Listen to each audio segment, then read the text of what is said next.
দীর্ঘ বেশ কয়েক মাস চুপ থাকার পর আবার গ্রামীণ এলাকার মানুষের বিভিন্ন সমস্যা নিয়ে মাঠে নামল সিপিএম ধর্মনগর মহকুমা কমিটি। শনিবার কালাছড়া সমষ্টি উন্নয়ন আধিকারিক অমিত চন্দের কাছে 10 দফা দাবি সনদের স্মারকলিপি তুলে দেন সিপিআইএম নেতৃত্ব।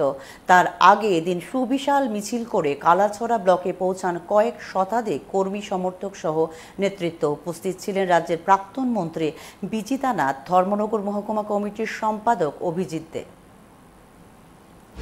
গ্রামীণ এলাকায় বসবাসকারী মানুষ রেগা প্রকল্পের কাজ পাওয়া এবং তাদের বকেয়া মজুরি, গ্রামীণ রাস্তাঘাট তার ভেঙে পড়া, যোগাযোগ ব্যবস্থার মেরামত এবং সংস্কার, বিদ্যুৎ এবং পানীয় জলের ব্যবস্থা করা, জলসেচ এবং সাম্প্রতিক ঝড় বাদলে ক্ষতিগ্রস্ত কৃষকদের সাহায্য এবং ক্ষতিপূরণ দেওয়া ইত্যাদি বিষয়ে এই ব্লক এলাকার 10 দফা দাবির ভিত্তিতে আজকে আমরা কালাছড়া ব্লকের বিডিও সাহেবের সঙ্গে এই স্মারকলিপি আপনাদের পক্ষ থেকে আমরা তুলে দিয়েছি।